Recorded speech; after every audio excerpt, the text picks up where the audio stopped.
Hey guys, it's Jason with Kentucky Sustainable Living. I feel like I'm living down here in the basement doing stuff, getting everything ready. But I've got some more stuff to go in the freeze dryer. We've got, rotisserie chickens from Sam's. I'm going to pull those out real quick. I've got the freeze dryer warming up now. Let me grab these and I'll show them to you.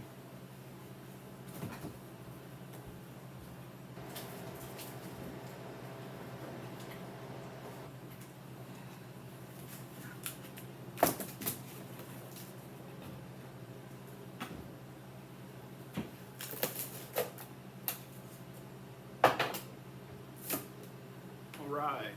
This is rotisserie chicken from Sam's. There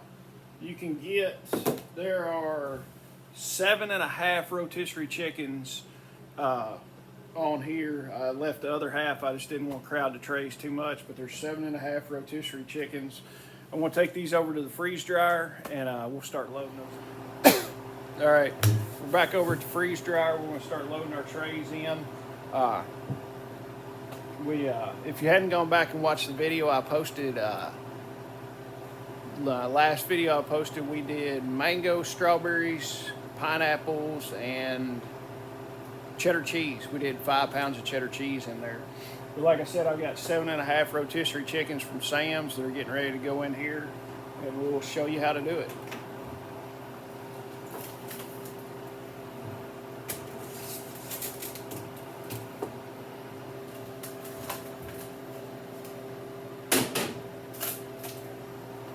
There's another tray.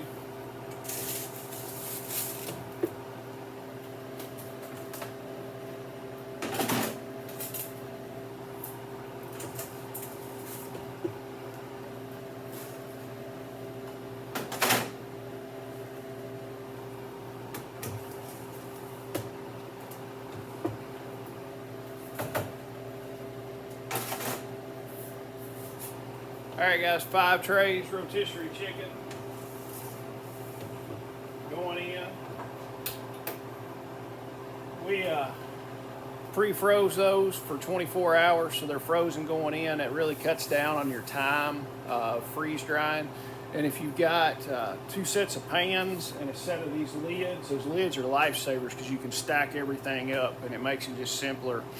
But we've gotten on a schedule now. I've got 2 sets of trays. So as one is in the freeze dryer, go and take the other ones, clean those up, go ahead and put your next stuff on there and get it in the freezer to be pre-frozen. And then, like, as soon as these things come out, I will pull the rotisserie chicken out, bag all of it, hit the defrost cycle, and then in 2 hours the defrost cycle's done. And then that way, after 2 hours, you slide the next batch in and you can just hop and jump and keep going on it. So all right, we'll check back in here in a little while. All right, hey guys, we're gonna check on the rotisserie chicken. It's saying it's done. It's been in 28 hours and 26 minutes. I wanna do the release valve and see.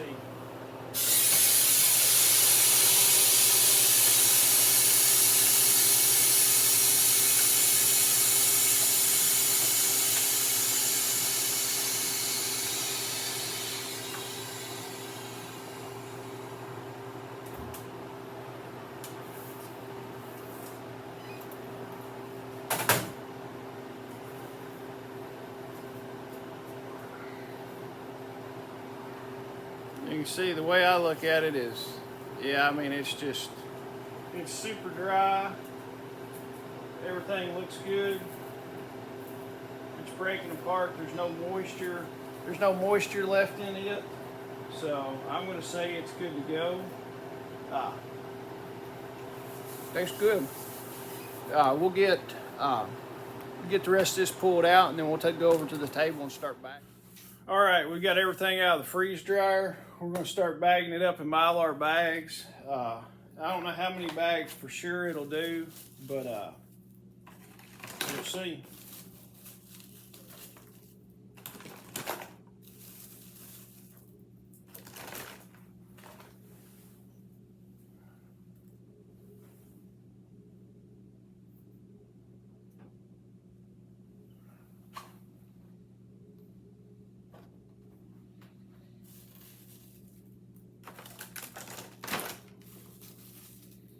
I'm going to have to buy one of the funnels that they use for filling the Mylar bags. This gets old after a little while.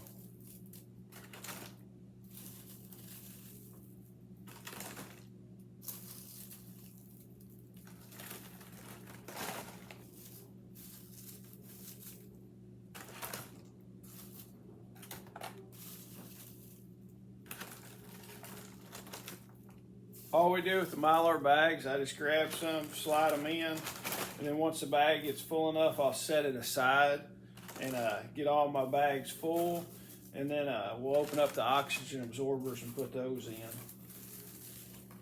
So give me just a few minutes. We'll get all these bags full, and then I'll be back. Hey guys, it's Jason again. We've got all our rotisserie chicken in our bags. We're getting ready to put O2, the slow acting O2 absorbers in them, and seal them all up. So hang tight and we'll get that going.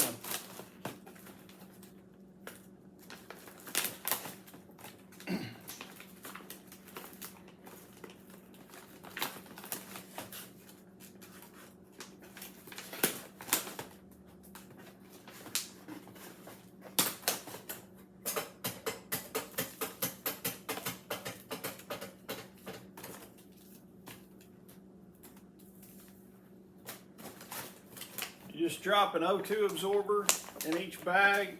These bags have a Ziploc top on them. I like those because when you open the bag up, if you're going to use just a little bit of it, you can always seal it back, and it's going to be easier than having to get your heat sealer out again and then seal it back up. I mean, you can just Ziploc the bag shut, and it'll keep for a little while after that.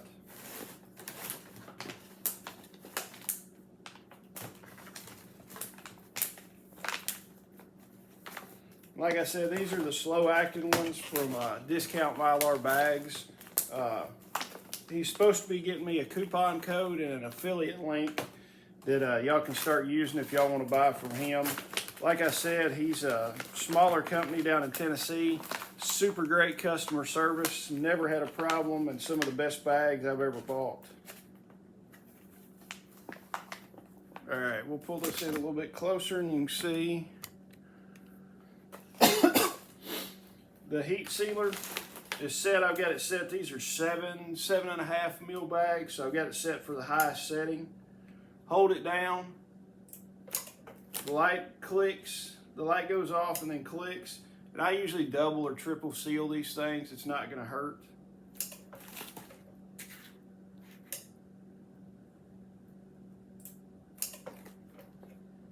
Just make sure you've got a good seal on it.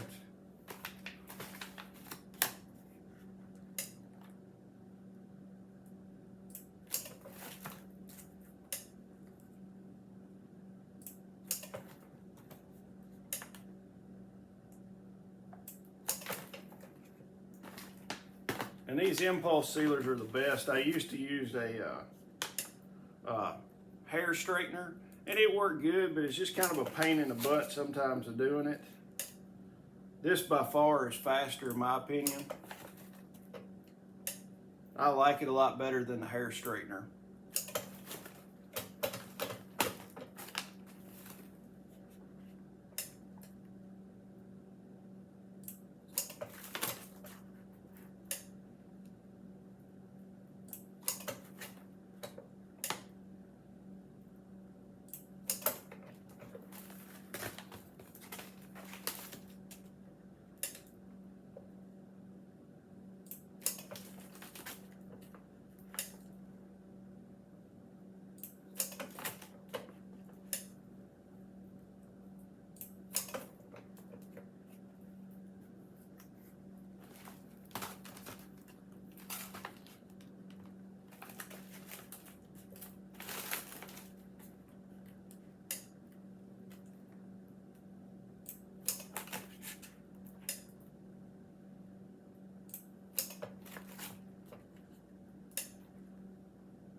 And you can see how you got a nice seal on the bag and it's melted together.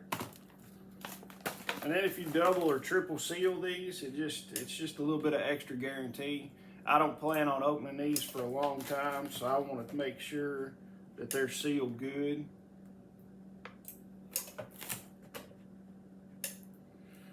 We preserve all our stuff for long term. We don't really use it a whole lot. I know a lot of people freeze dry it, and you know, they plan on eating it in a few months or a year or something like that. We're putting ours back for a long-term storage. So that's why we double and triple seal these. Guys, thanks for watching. Like and subscribe if you found something useful. Also share it out. It gets out better if you, the algorithms and everything that YouTube uses, if you share the video, it does a lot better for me. I appreciate it.